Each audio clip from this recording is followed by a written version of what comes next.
Hey, you're watching the NZ Everyday Investor now. Today the topic with my guest is KiwiSaver, and what are the 4 main characteristics you should be looking out for when choosing a fund?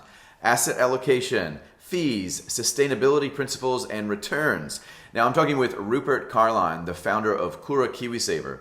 We're talking about a whole range of considerations within this subset with a particular focus on responsible investing in this episode. Now, I'm of the view that we should all be investing in a way which is consistent with who we are as investors, as people. Investing in funds that have good principles around the environment, social considerations, and good governance principles, or ESG, is really important. But more important than this is the need to get your own house in order first. If making a positive impact is important to you as an investor, then the focus should be on the investor first rather than just the investments. Now, with that said, 2 favors to ask of you. Give this episode a like and subscribe to hear more from the NZ Everyday Investor if you're interested in hearing things about property, shares, cryptocurrency, you name it. We cover it all. Be sure to check out the link also in the show notes to our partner Hatch, who makes it easy to invest in the US share market from New Zealand. Also in the notes is a link to the full audio episode if you want to take an even deeper dive around today's conversation. Let's get started. The 4 most important things in my mind of choosing a KiwiSaver fund, first and foremost, asset allocation.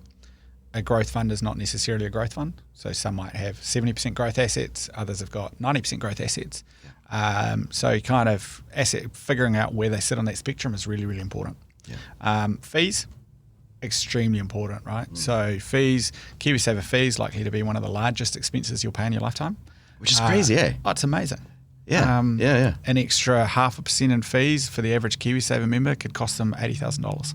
Yeah. Between the extra fees they've paid and the lost returns. So it's insane.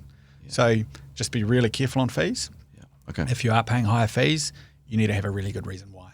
Okay. And then sustainability and ESG. So ESG is the new buzzword at the moment in finance. There's trillions of dollars going into sustainably managed funds each and every year. So environmental, social, good governance. Good governance. Okay. And again, because we're great at making up difficult words, ESG is just never going to resonate with anyone. So thank you for the translation. That's good. Or socially responsible investing. Or socially responsible investing. We've got to use the word sustainable investing. Sure. Just doing good and don't be a muppet. Doing good, right? Yeah. And I think the theory behind this is it's all about saying, particularly for a KiwiSaver fund, saying, hey, we're helping you save for your retirement. We're helping you save for a lifestyle that you want to live in 30, 40 years. Yeah.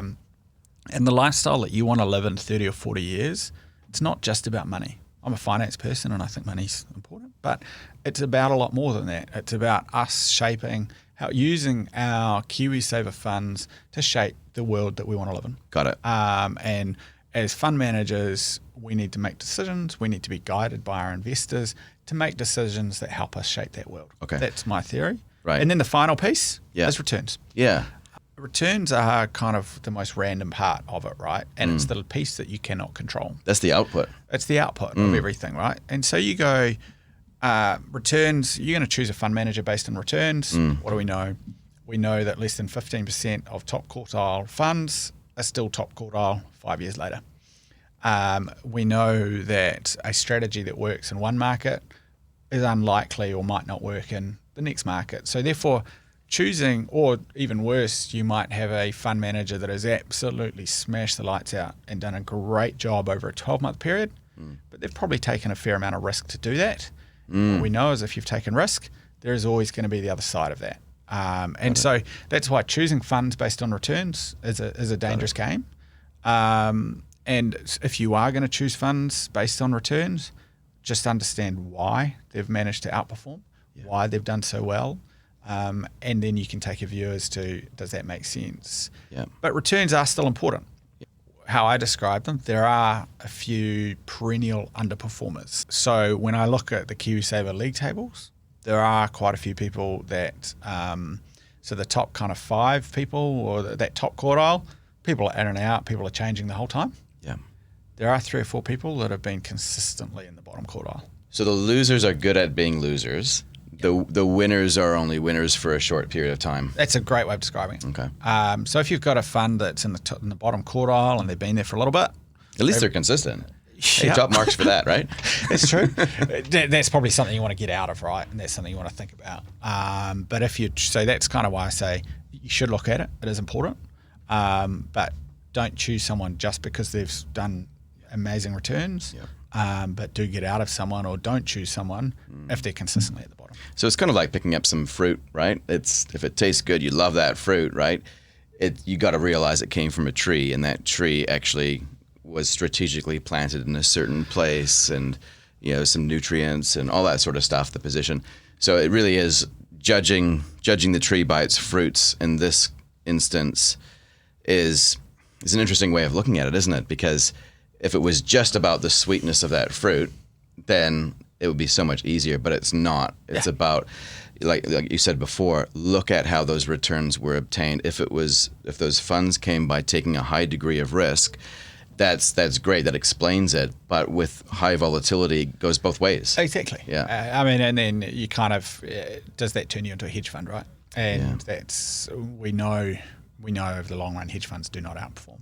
This is really important, I think, because I just looking at these discussion groups on Facebook as well gives you a really interesting insight. And if you are part of one of these investing groups, just remember that there's a lot of people watching that don't say anything, but they're listening. They're listening, and it's very informative because quite often you'll see people talking about a certain KiwiSaver fund at the moment, and people are switching and they're all moving into that one.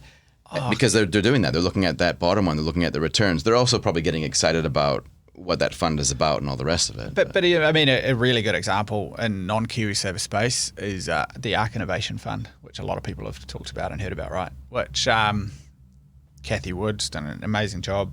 Yeah. Smashed the lights out last year. Yeah. Delivered, I think she over 110, 114% return last year, right? She's the rich auntie that we all wish we had, right? Exactly. Yeah. Very much richer now. Yeah. But it's down 30% this year. Yeah. And you got to remember, it's down 30% off a much higher number. If you sit there and say, okay, at the start of last year, I don't know this, I'm making up numbers here, but the price was $50, 100% return means that the price at the end of the year is $100 or $50 to $100. That's 100% return. Now that fund has lost 30%. And now that means that they've lost 30% of the 100%, which has taken them back to 70%. Correct. So it's not as though you kind of go, well, they made 100 and then they lost 30, so you're up 70. Yeah. Actually, you're not. But the speed with which that happened just shows the concentration of risk. Correct. And who knows what's going to happen over the next 6 to 12 months. So we've got a partnership with Hobson Wealth, one of the largest wealth managers in New Zealand. Yeah. And what they advise their clients who into a lot of these funds is if they've seen a fund that's and their clients are invested in a fund that's massively outperformed over a period, their advice is get out. Interesting. Take the win and find something else. Yeah. Probably the hardest advice to follow. It's the hardest advice to follow, right? Because you're onto a winner, and that's the view. Yeah.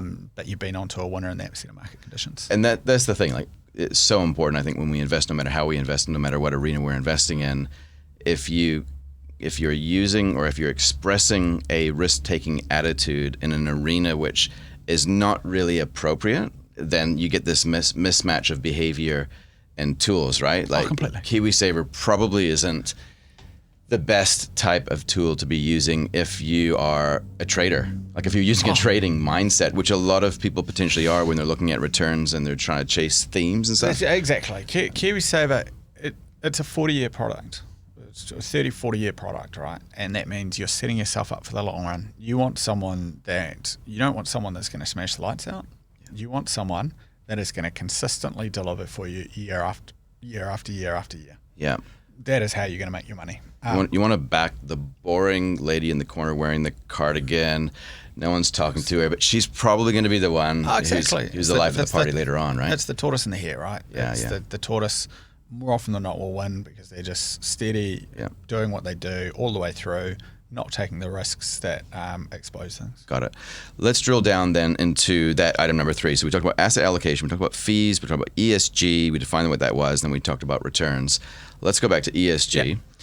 So environmental, social, good governance.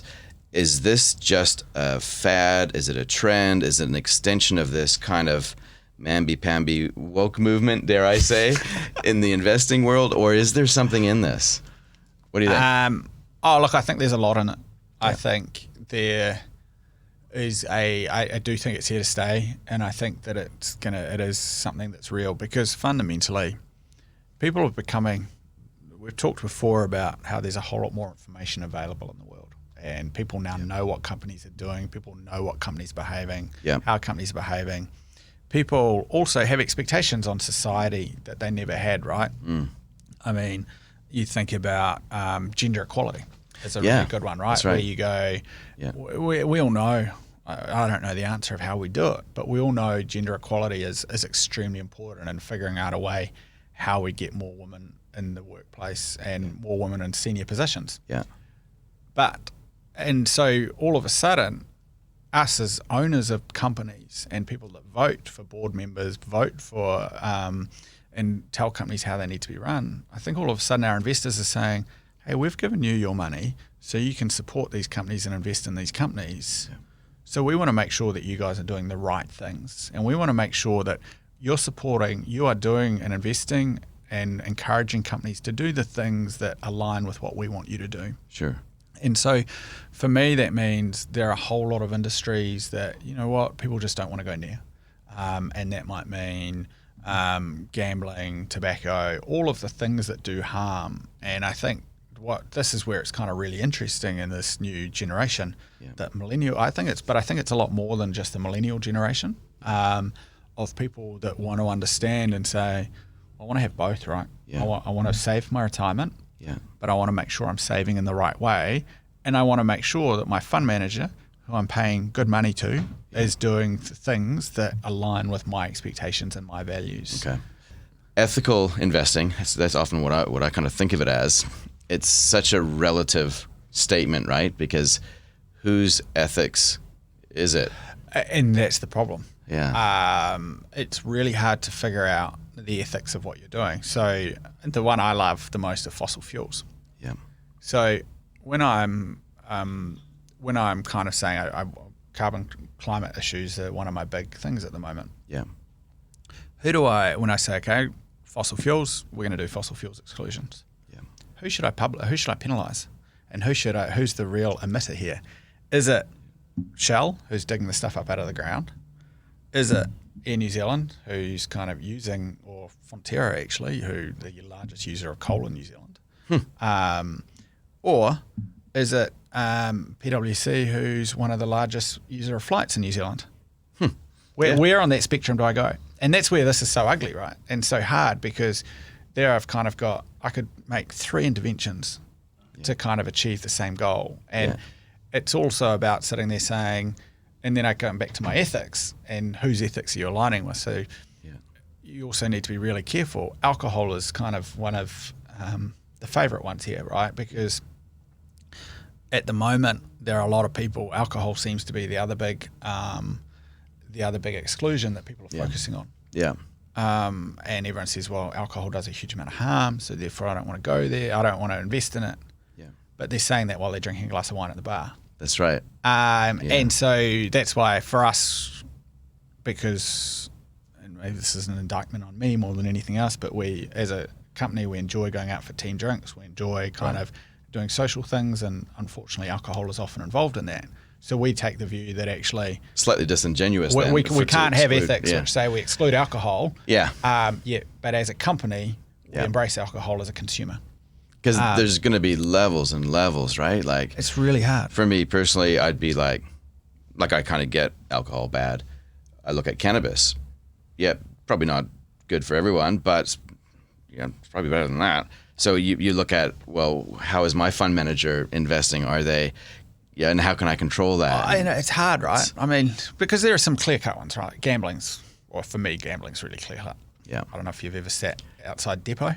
No, I haven't. That is the most depressing thing in the world, just watching people going in and out of Sky City. And you're seeing the families and you're seeing the types of people that are there, and you go, okay, gambling, there's just no way we can do that, and that's investing. But you're right, though. What this all comes back to is it aligns with the ethics of your fund manager, and we've all got different sets of ethics, we've all got different sets of principles, and it's about how do we kind of create a framework, and that's why I use that as an important example of what you need to get your head around, because if sustainability is important to you, you should, as a KiwiSaver member or as an investor, be talking to them about what does sustainability mean to your fund manager. Yes.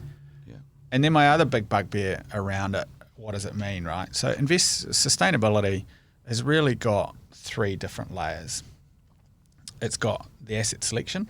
I'm going to choose to buy something or not buy something based on a certain set of criteria. And I'll come back to that. Yeah. The second set is around, once you're an owner, how you engage with companies. Do you actually push them to change? Do you actually encourage them to do things differently? So, for example, at Koura, we will shortly be publishing our active voting policy, our active ownership policy, and we'll be taking the view that if a board has no female directors, we will always vote negative on any future director appointments until those things are achieved. That's a way of engagement. That's a way of us using our power as owners, our power as shareholders, to encourage change. And that's different from the asset selection where you exclude or include. Yeah. This is coming alongside them and voting to influence. Yeah. And that's so gender equality is something that one day we might change our policy and go, look, we haven't been able to achieve anything on that, so therefore we might use that as an exclusion policy. Okay. And then the third thing, which is really, really important around ESG investing, is calling out bad behaviour. Okay. And so in the New Zealand market, a really good example of this was 2 years ago when the ANZ chief executive, was caught basically selling himself houses on the cheap and at the expense of the bank. That was one of the biggest lapses in governance that I've seen in New Zealand kind of corporate history recently. There's only one fund manager in New Zealand that publicly called that out as being atrocious. Yeah. And that's not good enough. Yeah. As fund managers, our job is we need to move out of this world of... it's groupthink, isn't it? Oh, it's completely... Well, it's groupthink, but it's out of this... We need to move out of this world of saying... is ringing up the chairman and going, hey, I'm not very happy about that. You need to do something about it. The chairman goes, yeah, I get it. Don't worry, I'll do something about it. Yeah. And it's actually about saying, well, no, your obligation as a shareholder and with investors that sit underneath you is kind of to make it known how unhappy you are. Sure. Make sure that people understand how poor that behaviour is. Because if you've got owners coming out publicly saying that is atrocious, something needs to happen, something needs to be done differently, you're going to get a very different outcome than a few quiet behind the bike sheds conversations. Yeah. And I guess there's a certain sort of, I don't know, like this one I find is interesting in terms of where it could go. Yep. Because as that gets momentum in terms of how that works, where people are either including or excluding or engaging or calling out bad behavior, especially, you almost get this, and it's democratic to a certain extent, but you can get potentially negative outcomes, I'm going to guess, if it's hijacked to champion some sort of cause or purpose, whether good or bad. Yeah. And I think that's true. It can be hijacked, but that's why it comes back to pick your fund that aligns with your ethics, right? If I put out a paper and say climate change is my number one focus, from an ESG perspective over the next 12 months, I expect that to resonate with some people. So a lot of people that won't resonate. So I'm going to have a go at Fonterra because of the use of coal in their milk drying. I'm going to have a go at Genesis because they've got a whole lot of peaking plants. Z Energy. I'm going to do a lot of things like that. Yeah. But that's not taking investors by surprise because I've come out and said that that's what I'm going to do. Got it. You've actually published I've published some thinking, right? and that's why I say I talk about what we will be doing, where we're going to be pushing. We will be publishing our policies around active ownership and active voting. Got it. So Got it. We're a passive investor, but we still own stakes in a lot of these businesses. But we will have a policy which is around how we actively vote to encourage the right sets of change. Okay. But this has to go quite deep from the ground up, doesn't it? You almost have to build a platform on that basis. You do, right? And you do have to build a platform around that. You do have to do it in a way that makes sense. and we're not going to lie, for us at Koura, the way we invest means that we will be focusing on the New Zealand market. We use BlackRock to do our international stuff. BlackRock haven't had a great track record in how they vote on things. They've got a great exclusions policy, but their engagement isn't up to scratch. Okay, yeah. But that's something that Larry Fink has taken to kind of task, and that's something that he's looking to change over the next couple of kind of 6 to 12 months. But there's a certain point where you've reached inequality, and then now you're going, it's equal. It's more equal for some now. It kind of goes too far, and so that's just one space. But like you say, that the bar is getting higher and higher, so there'll be a point where it now becomes almost like a thematic fund where you're leveraging off of ESG principles to a point, right? That's a really good way of describing a thematic fund, and that's what we need to make sure we are not doing. Yeah. Because as a KiwiSaver fund, we still need to focus on returns. Let's be honest, people are investing with us for their retirements, and we need to make sure we can give them the best retirements that we can. Yeah. And they're also investing, and so that's why we also need to kind of be really mindful of that to make sure that we are giving them a good balanced exposure, and we actually haven't diminished our universe too much, so that we're all of a sudden backed into a corner almost, eh? Yeah, we're backing ourselves into a corner, which takes a huge amount of risk. Yeah. Because the smaller your universe, the higher the risk becomes. Interesting. Of course, what we know, right? It's more concentrated. Is there a direct, is there a positive correlation between investing with ESG principles and good returns? Talk to me about some of the wins.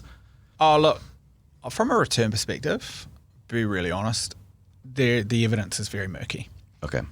I think what the evidence does show is no one has been able to prove that you are worse off by taking an ESG principle.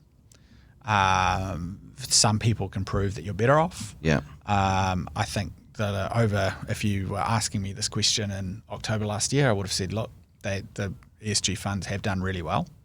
Unfortunately, over the last 6 months, where you've had the rotation out of tech and into cyclicals and into energy and that kind of stuff, that stuff is reversed. So, look, over the long run, it should outperform. Theoretically, if you sit there and say, we know fossil fuels, we know what's going to happen with cars, we know that journey that we're on, those companies do have to die. Correct. It's only a matter of time, right? Yeah. We know tobacco companies have to die. They're either going to have to reinvent themselves or die.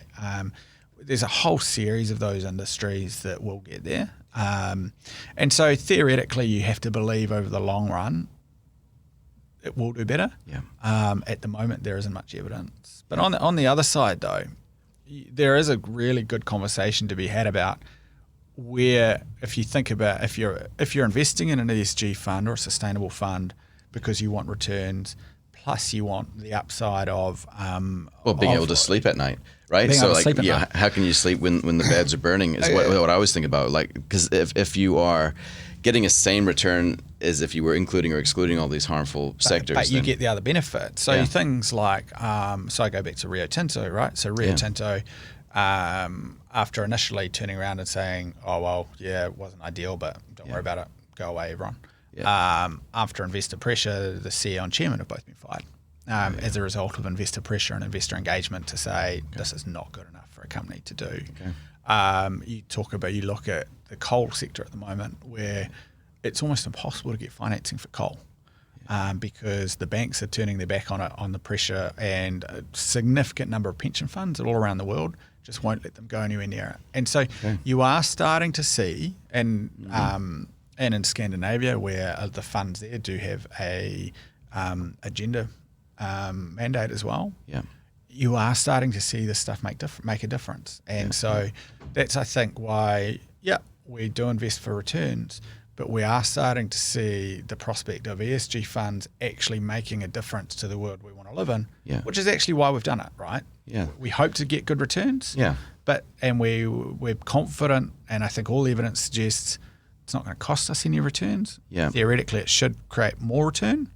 But we also have these benefits, right? Yeah, and especially if you redefine what a return is. Because it's a really good point. Yeah, like if it's just a financial return, sweet, you're living large in 20 years, but you can't breathe outside without a respirator, right? Because you've killed the world in the process. So when you are investing, you're doing far more than just putting your money into something out there, which will hopefully do something for you. It's about actually creating an impact. You've got to remember what you are, right? So if you're a KiwiSaver investor or an individual fund investor, right? So you own a unit in a fund, which owns a unit in a company. And so therefore you are indirectly an owner of a company. And so therefore it's up to you to use your voice to impact that company. Awesome. And that's why I would say to anyone where sustainable investing and ESG is important, ring up your KiwiSaver provider. Yeah. Ask them how they think about things. Ask them what they are doing on all of these kind of questions around how they vote. Do they have a voting policy? What is their exclusion policies? Ask them where they've got it wrong. Yeah. If they tell you they haven't got it wrong, they're lying. But do engage with them, right? Yeah. And when people like you guys engage with us, that's what forces us to do a better job as well. So I think do that. That's good. It's not about calling people out and bringing people down. It's about just increasing transparency so that we're all going in the right direction. Yeah. Awesome. Thank you very much, Rupert. I really appreciate your time today, and hopefully we'll see you again soon. Thank you. All right. Cheers. Bye. Cool, thanks for listening into this episode. If you've enjoyed what you've heard and you want to hear more, we cover a whole range of topics like cryptocurrency, investing in individual shares, managed funds, index funds, investment properties, you name it. Make sure that you've subscribed and we'll catch you next time.